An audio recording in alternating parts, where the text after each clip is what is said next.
અતિશય પીડા, વેદના અને હૃદયના છેલ્લા ખૂણામાંથી ઉઠી રહેલા ચિત્કાર સાથે એક પ્રશ્ન થઈ રહ્યો છે કે શું ખરેખર હવે હું તમને જે સમાચારો કહેવા જઈ રહી છું આ એ જ ગુજરાતના સમાચાર છે જે ગુજરાતમાં વર્ષો પહેલાં નરસિંહ મહેતાએ વૈષ્ણવજન તો તેને રે કહીએ લખ્યું અને પછી ગાંધી બાપુએ વર્ષો સુધી એને ગાયું. એના પછી ગુજરાત રાજ્યની સ્થાપના થઈ. આપણા કવિઓએ, લેખકોએ કલ્પના કરી એક અદ્ભુત ગુજરાતની. આપણે કહ્યું કે સ્વર્ણિમ ગુજરાત અને સ્વર્ણિમ શાસન તરફ જઈ રહ્યા છીએ. એ ગુજરાત, એમાં શું સમાચારો, મુખ્ય સમાચારો, એમાં આવી ઘટનાઓ ધ્યાને આવશે અને આપણી પાસે એ પ્રશ્નોના જવાબ પણ નહીં હોય કે આપણે કઈ દિશામાં આગળ વધવા માંગીએ છીએ. નમસ્કાર, આપની સાથે હું દેવાંશી. શરૂઆત ગોંડલના સમાચારથી કરવી છે. ગોંડલ, ધંધુકા, છોટાઉદેપુર, આમ તો તમે જિલ્લા ઉથલાવશો પાના ફેરવતા હોય એ રીતે, તો એ સમાચારોના મુખ્યમાં, એના કેન્દ્રમાં એવી ઘટનાઓ છે જે તમને હૃદય તમારું હચમચાવી દે, પ્રશ્નો છોડી જાય. ગોંડલમાં એક છોકરો રાજકોટમાં રહે, એની પરીક્ષાની તૈયારી કરે.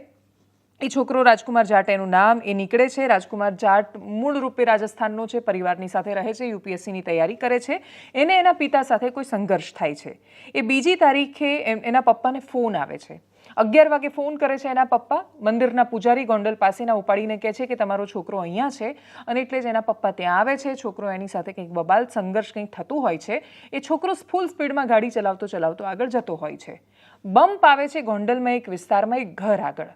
એ ઘર ગોંડલના ધારાસભ્ય ગીતાબા જાડેજાનું છે. પૂર્વ ધારાસભ્ય જયરાજસિંહ જાડેજા અને જે ભવિષ્યમાં ધારાસભ્ય થવા માંગે છે એવા ગણેશ ગોંડલનું છે. એ ઘર આગળ એક બમ્પ આવે છે. એ બમ્પ આગળ ગાડી ઊભી રહે છે. પિતા અને પુત્ર વચ્ચે કંઈક સંઘર્ષ કે બબાલ ચાલતું હશે પોલીસના કહેવા પ્રમાણે, એટલે પિતા તરત જ ત્યાંથી ઉતરી જાય છે. છોકરો પાછો આવે છે કે તમે મારી સાથે આવો, અને એ બધાની વચ્ચે હવે વર્ઝન છૂટા પડે છે. અત્યાર સુધીની ઘટના જે પિતા જે કહી રહ્યા છે એ પણ આ જ પ્રકારની છે, પોલીસ કહી રહી છે એ પણ આ જ પ્રકારની છે. હવે પિતાનું અલગ કહેવું છે ને પોલીસનું અલગ કહેવું છે. પિતા એવું કહે છે કે અમને એ છોકરાને ઘરમાંથી બોલાવવામાં આવે છે અને પછી બોલાવીને ખૂબ મારવામાં આવે છે. એની સાથે એટલું ખરાબ વર્તન થાય છે. એના પછી છોકરો રાતથી ઘરેથી ગાયબ થઈ જાય છે. 10 તારીખે પોલીસ સવારે બેન બનેવી ઓળખ કરી એના પરથી કહે છે કે છોકરાની લાશ મળી આવી છે. પિતા કહે છે કે એ કદાચ ખૂબ માર્યો ગણેશ ગોંડલના ઘરવાળાએ બધાએ ભેગા થઈને, એટલે ડિપ્રેશનમાં જતો રહ્યો હોઈ શકે, કાં તો એની હત્યા થઈ હોઈ શકે, અમને ખબર નથી. પોલીસનું વર્ઝન કંઈક અલગ કહી રહ્યું છે. પોલીસે શું કહ્યું આ વિષયમાં વિસ્તારથી એ કહેતા પહેલા એ ઘટનાક્રમનો અંત શું આવ્યો તો એ કરુણ અંજામ એ છે કે સવારે સમાચાર આવ્યા કે જે ગણેશ ગોંડલ પર મારવાના જેના આરોપ હતા એ છોકરો ગાયબ થઈ ગયો હતો એના ઘરેથી, અને પછી એનો મૃતદેહ આજે એની ઓળખ થઈ. આ સમાચારની વચ્ચે પોલીસ, રાજકોટ જિલ્લા પોલીસ વડા હિમકરસિંહ સામે આવે છે. પોલીસનું વર્ઝન પહેલાં સાંભળીએ અને પછી એ વર્ઝન સાંભળીને છૂટી રહેલા પ્રશ્નોને સમજવાની કોશિશ કરીએ. ફૂટેજ અમે ચકાસી તો આમાં એ જાણવા મળ્યું કે 3જી તારીખે સવારે 2 વાગે પોતાના ઘરેથી એકલો જતા રહે છે, અને પછી જે ગોંડલથી રાજકોટ હાઈવે છે એના ઉપર આવી જાય છે. હવે 3:25 સાંજે 6:34 વાગે આશ્રમમાં પ્રવેશ કરે છે, જે રામધામ આશ્રમ છે, અને પછી 4 તારીખે સવારે 2 વાગે ત્યાંથી ફરી નીકળી જાય છે. અને પછી એમની ડેડ બોડી જે છે લગભગ 3 વાગે એ જે રાજકોટથી અમદાવાદ હાઈવે છે એના ઉપર મળે છે, અને પછી 108 થ્રુ એ ડેડ બોડી રાજકોટ સિવિલ હોસ્પિટલમાં હતી, ત્યાં જ રાખેલી હતી. અમે તપાસ કરતા હતા, પછી અમને ખબર પડી કે આ રીતની એક ડેડ બોડી જે છે એ રાજકોટ સિવિલ હોસ્પિટલમાં છે. તો અમારી ટીમો ત્યાં પહોંચી. એમના જે મમ્મી પપ્પા છે એમને સંપર્ક કરવામાં આવ્યા, એ નથી આવ્યા, પણ એમના બેન અને બનેવી એ બંને ત્યાં આવ્યા અને પછી ઓળખાણ કરી કે આ જે છે એ રાજકુમાર જાટ એમની જ આ ડેડ બોડી છે. પિતા પુત્રમાં થોડા ઝઘડા થાય છે, અને પછી બંને એક બાઇક ઉપર બેસીને પોતાના ઘર તરફ રવાના થાય છે. જે મરણ જનાર છે પુત્ર, એ બાઇક ડ્રાઈવ કરી રહ્યા હતા અને બહુ સ્પીડથી ડ્રાઈવ કરી રહ્યા હતા. પછી ઇત્તફાકિયા એવું થાય છે કે જે ભૂતપૂર્વ એમએલએ શ્રી છે એમના ઘરની સામે એમના જે પિતા છે બાઇક ઉપરથી ઉતરી જાય છે, અને જે પુત્ર છે મરણ જનાર એ એમએલએ શ્રીના ઘરમાં સીધા જ ઘૂસી જાય છે કોઈને પૂછ્યા વગર. ત્યાં જે સિક્યોરિટી ગાર્ડ છે એમને વાત કરે છે, એમને બેસાડે છે, અને ત્યાં વાત થાય છે. એમના પિતાશ્રી છે એ પણ ત્યાં આવી જાય છે. બધી અમારી પાસે ફૂટેજ છે, એ આપની સાથે શેર કરીશું. અને પછી ત્યાં જે છે એકબીજા સાથે સંવાદ થાય છે, અને પછી ત્યાં બોલાચાલી થાય છે, એમને ત્યાંથી ઉઠવા માટે કહેવામાં આવે છે, ઉઠતા નથી, પછી એને ઉઠાવીને બહાર કાઢવામાં આવે છે. આટલી બોલાચાલી, આટલી જ માથાકૂટ ત્યાં થઈ છે. એના સિવાય એમએલએ શ્રીના જે ભૂતપૂર્વ એમએલએ શ્રી છે એમના ઘરમાં બીજી કોઈ બાબત ધ્યાન ઉપર આવેલ નથી.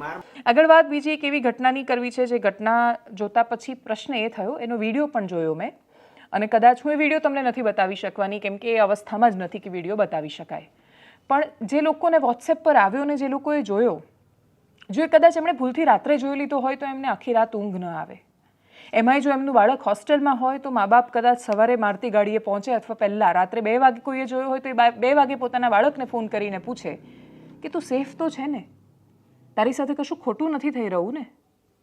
કેમ કે આપણે એક બાજુ વાત કરી રહ્યા છીએ એવા મોટા માણસોની જે પોતાના વિસ્તારમાં ખૂબ ધાકડ છબી ધરાવે છે, પણ એવા છોકરાઓનું શું કે જે 15-16 વર્ષના છે અને એ 15-16 વર્ષના છોકરાઓના જે કૃત્ય છે એ કોઈ પણ ગુંડાને શરમાવે એવા છે. એમને જોઈને તમે કલ્પના નથી કરી શકતા કે આપણું ભવિષ્ય કેવું ડરાવનારું છે, ડરામણું છે. એ ડરામણું એટલે છે કેમ કે ધંધુકા તાલુકાનું પચ્છમ ગામ, એ પચ્છમ ગામમાં સરસ્વતી કુમાર છાત્રાલય ચાલે છે. સરકારનો સામાજિક અધિકારીતા વિભાગ ચલાવે છે, વિકસતી જાતિ કલ્યાણ ખાતું, એના હેઠળ આવતા આ છાત્રાલયમાં 15-16 વર્ષના 9મા 10મા ધોરણમાં ભણતા છોકરાઓએ પોતાની સાથે રહેતા એક છોકરાને નગ્ન કર્યો અને નગ્ન કર્યા પછી એના શરીરના પ્રાઇવેટ પાર્ટ્સમાં દંડો નાખ્યો. 1.5 કલાકનો વિડીયો છે. એ છોકરો, એ વિડીયો શરૂ થાય છે એની પહેલી ક્ષણથી ચીસો પાડીને રડી રહ્યો છે. વિડીયો પૂરો થાય ત્યાં સુધી એના અતિશય રડવાના, ધ્રુજવાના, ચિત્કારના, વિનંતીના, માફ કરી દો, જવા દો, એ સતત એ ચીસો સંભળાય છે. એ ચીસો વિડીયો જોનાર દરેક માણસને, એ કોઈ પણ ઉંમરનો, કોઈ પણ જાતિનો, કોઈ પણ ધર્મનો, કોઈ પણ જેન્ડરનો હોઈ શકે, એને પ્રભાવિત કરે છે, એને વિચલિત કરે છે. એને થાય છે કે નહીં, આ હમણાં રોકાઈ જશે ને નથી રોકાતું, છેક સુધી નથી રોકાતું. એ છોકરાને કેટલી ભયાનક માનસિક અને શારીરિક ઈજાઓ થઈ હશે એની તમે કલ્પના નથી કરી શકતા. પણ એ જે કરવાવાળા છે એ તો એની સાથે રહેતા, સાથે ભણવાવાળા છોકરાઓ છે. આ 15-16 વર્ષના છોકરાઓ જે હોસ્ટેલમાં રહે છે એ આવું કેવી રીતે કરી શકે છે? આ વિચાર, આ હરકતો, આ રીતે આવું કરીને કોઈને પ્રતાડિત કરી શકાય, આ એના મગજમાં આટલી ક્રૂરતા કેવી રીતે જઈ રહી છે? આ કેવી રીતે પૂછીએ છીએ ત્યારે મનમાં બહુ બધા જવાબો આવે છે કે કોઈ જ કારણ વગર ગેમિંગમાં પહેલાં ધડાધડ મારી દેતા, કોઈ પણ પ્રકારની હિંસા કરતા અને હિંસાને જનરલાઇઝ અને બહુ સામાન્ય કરી દેતા આપણને ક્યારેય વિચાર જ નથી કે જે માણસ કોઈ પણ કારણ વગર આમ ગનથી ધંગ ઉડાડે ને પેલા ગેમમાં લોહીના ફુવારા ઉડે અને એ વિચલિત ન થાય, એ છોકરાઓ શું આગળ જતા સામેવાળા માણસને મારતા કે એના પર અત્યાચાર કે ક્રૂરતાઓ આચરતી વખતે એમને કંઈ ફરક પડશે? મને એવી સમજણ છે કે નહીં ફરક પડે. જે બાળકો આ પ્રકારની ગેમિંગથી, આ પ્રકારના ફાઇટ સીનથી એ ડરપોક પેદા નથી થતા. જે બાળકો આનાથી દૂર રહે છે એ સંવેદનશીલ હોય છે. સંવેદનશીલ માણસો ડરપોક નથી હોતા. આટલું સામાન્ય જ્ઞાન કે સામાન્ય સમજણ પણ જે લોકોમાં નથી, એ લોકો હિંસાને સામાન્ય કરી રહ્યા છે. એ લોકો ખૂબ નાના બાળકને ભયાનક હિંસક દ્રશ્યો બતાવી રહ્યા છે અને પછી બાળકો શું કરી શકે એનું ઉદાહરણ આ છે. એ કયા પ્રકારનું પોર્નોગ્રાફિક કોન્ટેન્ટ જોતા હશે, એ કયા પ્રકારની રીલ્સ જોતા હશે, એમનો આ કરવા પાછળનો તાત્પર્ય કે ઉદ્દેશ્ય શું હશે, એ શેનો બદલો લેવા માંગતા હશે. 15 વર્ષના છોકરાઓ છે, એમને તો કઈ પ્રોપર્ટીની લડાઈઓ છે, એમને શેની લડાઈઓ હશે કે એ પોતાની જ સાથે ભણતા છોકરાની સાથે એ પ્રકારનું વર્તન કરી રહ્યા છે જેની કલ્પના કરવાથી ધ્રુજી જવાય છે.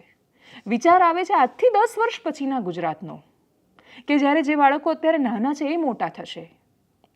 એવા લોકો કે જેના માટે સખત 24 કલાક મહેનત કરતા મા બાપ એવું કહે છે કે બહુ જ બધા પૈસા કમાઈને બાળકોને આપીને જવા છે. બરાબર છે, આપીને જશો, પણ બાળક હશે? બાળક હશે તો એ કાં તો પીડિત હશે ને કાં તો ગુનેગાર હશે. એ કાં તો એ સિસ્ટમનો ભાગ હશે ને કાં તો એનો ભોગ બની જવાનું છે. એ ભાગ અને ભોગ વચ્ચેની અવસ્થામાં આપણા બાળકો સુરક્ષિત હશે? જે આ કરી રહ્યા છે એ પણ તો પીડિત છે. એમણે શું જોયું છે, કઈ દુનિયામાં ઉછર્યા છે, એ કયા પ્રકારના માનસમાં જીવી રહ્યા છે? 15 વર્ષના છોકરાઓ આ કઈ રીતે કરી શકે છે? આ પ્રશ્નનો જવાબ મળે ન મળે તરત જ જેવી ઘટનાને એનો વિડીયો સામે આવ્યો એટલે સરપંચ અને ધારાસભ્યએ એમના પર એવા આરોપ લાગ્યા શરૂઆતમાં કે એમણે મામલાનું સમાધાન કરાવી દીધું. આ સમાધાન કરાવવાનો વિષય જ નથી. અમુક ઘટનાઓમાં માફી હોતી જ નથી. માફીનો મતલબ એ હોય છે તમે જ્યારે અતિશય નિંદનીય ઘટનાઓમાં માફી આપો છો અથવા એમને જવા દો છો ત્યારે એ તમારું જતું કરેલું એ બીજી એવી ઘટનાને આમંત્રણ હોય છે. અમુક ઘટનામાં કોઈ દિવસ આ કોઈ સામસામે બોલાચાલી થઈ કે ગાળાગાળી થઈ એવી ઘટના જ નથી કે જેમાં તમે સમાધાન કરાવવા માટે આવી જાઓ. આ માત્ર નિંદનીય કૃત્ય નથી, આ ગેરકાયદેસર પણ છે, આ અમાનુષી છે. માણસ સભ્ય બન્યો, એણે પોતાની જાતને સિવિલાઇઝ્ડ કહી. આપણે પૃથ્વી પર બહુ જ નાના જીવ કહેવાઈએ. દુનિયાના બહુ વિશાળ મહાન અને વિશાળકાય પ્રાણીઓની વચ્ચે માણસ સદીઓ સુધી, યુગો સુધી કેવી રીતે સર્વાઈવ થઈ શક્યો? તો જવાબ એ છે કે સિવિલાઇઝ્ડ બન્યો, એ એક બન્યો, એ કમ્યુનિકેટ કરતા શીખ્યો, એ વાર્તાઓ કહેતા શીખ્યો, એકબીજાની સાથે ઊભા રહેતા શીખ્યો, એકબીજાના ઇમોશન્સને સમજતા શીખ્યો, એ સંગઠિત થયો, એણે સમાજ બનાવ્યો અને સમાજે કહ્યું કે અમે સિવિલાઇઝ સોસાયટી છીએ, અમે સભ્ય છીએ અને એટલે અમે બધા કરતાં ચડિયાતા છીએ. એટલે એ પોતાને પશુ કરતાં અલગ પાડે છે. એ જો આ પ્રકારનું જ વર્તન કરે તો એ પશુ કરતાં અલગ કેવી રીતે? એ તો પશુ કરતાં ઘાતકી થયું ને, કેમ કે પશુએ પોતાની ટોળીના માણસોને, પોતાની ટોળીના જાનવરો સાથે આ પ્રકારનું વર્તન નથી કરતા. એમની અંદર પણ એટલી તો શિસ્ત છે.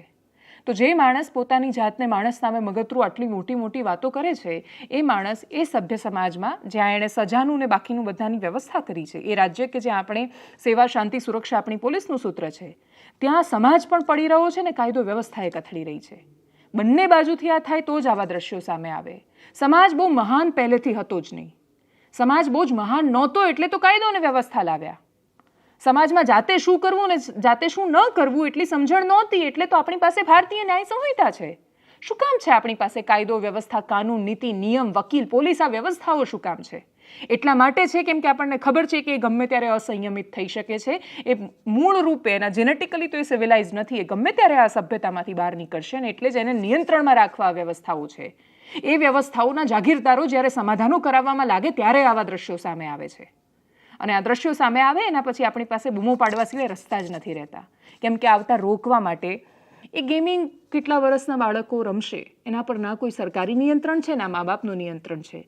પેરેન્ટિંગ પર જેટલા વધારે લેક્ચર થાય છે એટલી જ વધારે ખરાબ હાલત નીચે થતી જઈ રહી છે. અને એ લેક્ચરથી, એ સંવાદોથી, એ સેમિનારથી કશું બદલાશે કે કેમ એના પર હજુ એ પ્રશ્ન છે.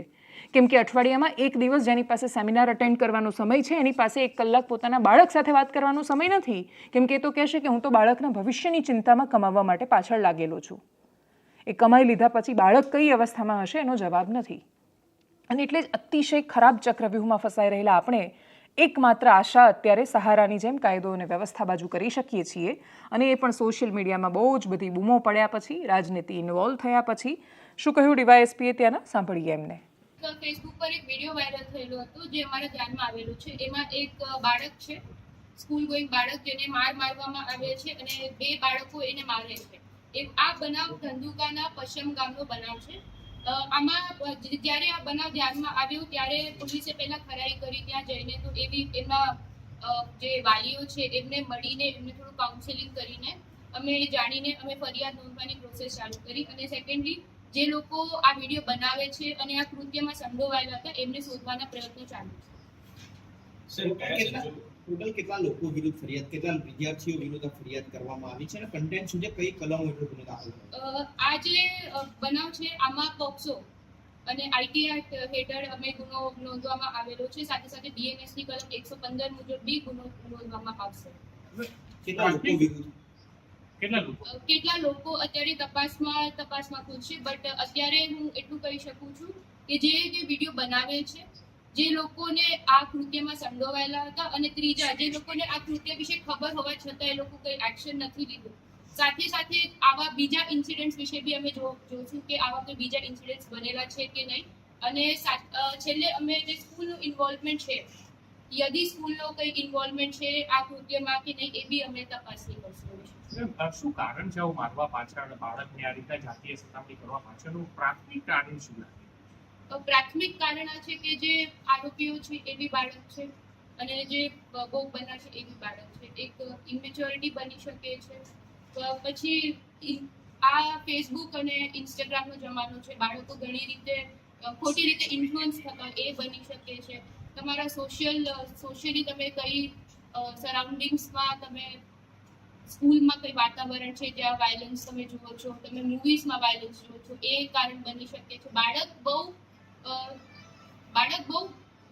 સૌમ્ય હોય છે કે એ કઈ બી રીતે ઇન્ફ્લુઅન્સ થઈ શકે છે. આમાં પ્રાઇમરી કોઈ કારણ સામે આવ્યું છે? આમાં અત્યાર સુધી કોઈ કારણ નથી સામે આવ્યું.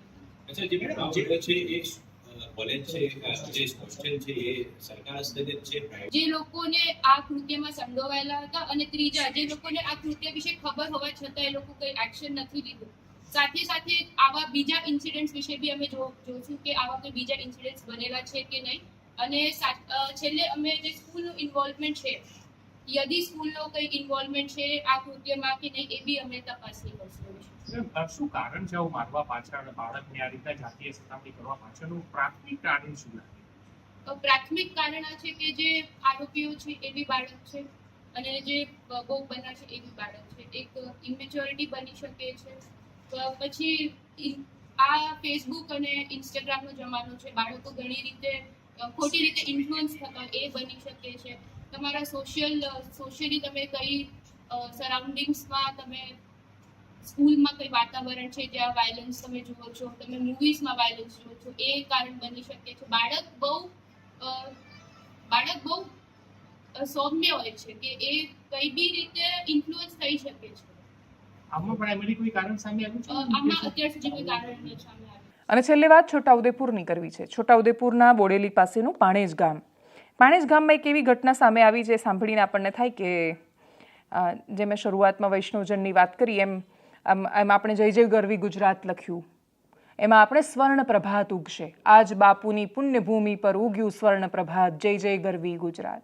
એ સ્વર્ણ પ્રભાતમાં એ અંધશ્રદ્ધાઓ, એ અંધવિશ્વાસોના કારણે પીડાતા માણસો, એમના જીવનના અજવાળા, કદાચ એનો ઉલ્લેખ નહોતો.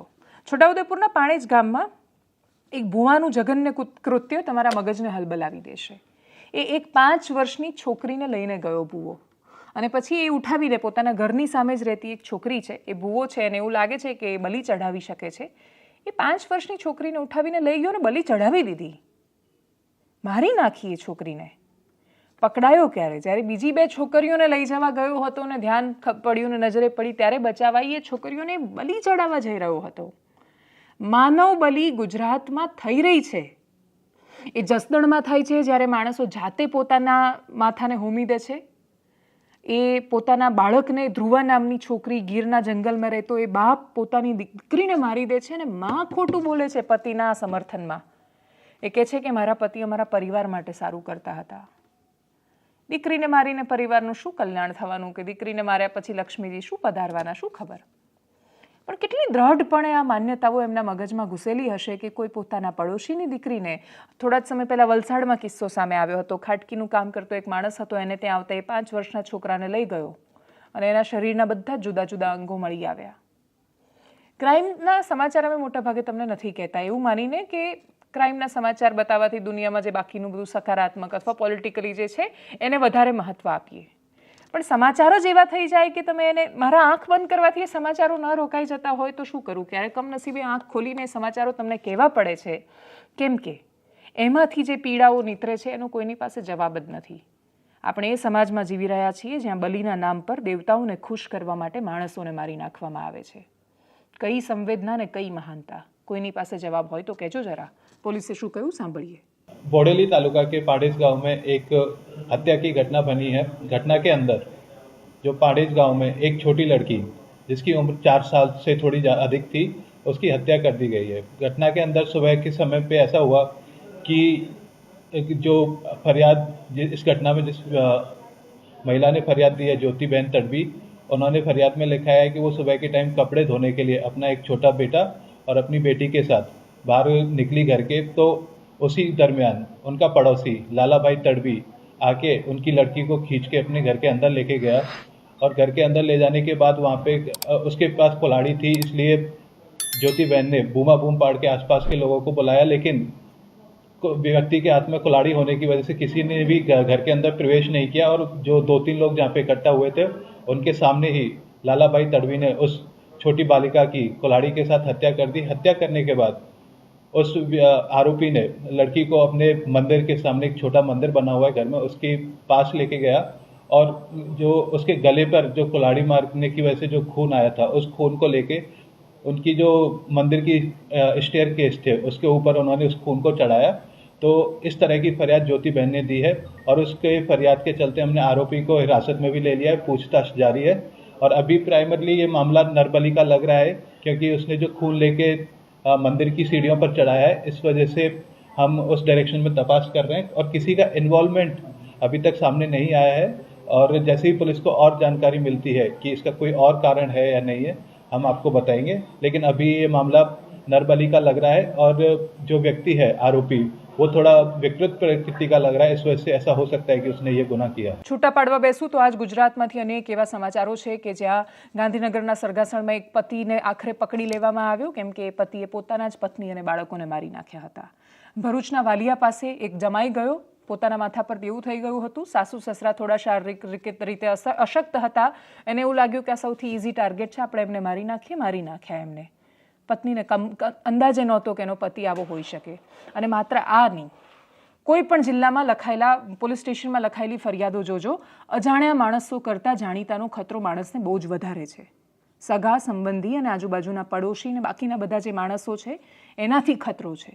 સંબંધો મરી રહ્યા છે, માણસો તૂટી રહ્યા છે, સમાજ વિખેરાઈ રહ્યો છે અને કાયદો વ્યવસ્થા એક અલગ જ તાનમાં અને અલગ જ અવસ્થામાં પોતાની રીતે અલગ જ તાગડધીન્નામાં લાગેલી છે. આ પ્રકારનું વાતાવરણ જો ગુજરાતમાં સર્જાયેલું રહ્યું કે ના સમાજ બચશે, ના સામાજિક વ્યવસ્થાઓ બચશે, ના સંબંધો બચશે અને ના કાનૂન વ્યવસ્થા રહેશે, તો કયો વિકાસ ને કોનો વિકાસ કરી રહ્યા છીએ? આ વાતનો જવાબ આપણે પોતાને આપીએ, એવી અપેક્ષા સાથે એનાલિસિસમાં અત્યારે બસ આટલું જ. જો આપ અમને યુટ્યુબ પર જોઈ રહ્યા છો તો સબસ્ક્રાઇબ કરો, ફેસબુક પર જોઈ રહ્યા છો તો ફોલો કરો, વિડીયોને શેર કરો અને સૌથી મહત્વની વાત, દેશ નાગરિકોથી જ મહાન બને છે. શાસકો આવે છે ને જાય છે, દેશ એની પરંપરાઓથી મહાન થતો હોય છે. પરંપરામાં બાળકને રસ્તા પર કચરો ફેંકવાની પરંપરા ન આપીને જઈએ એટલી કૃપા દેશ પર કરીએ. નમસ્કાર.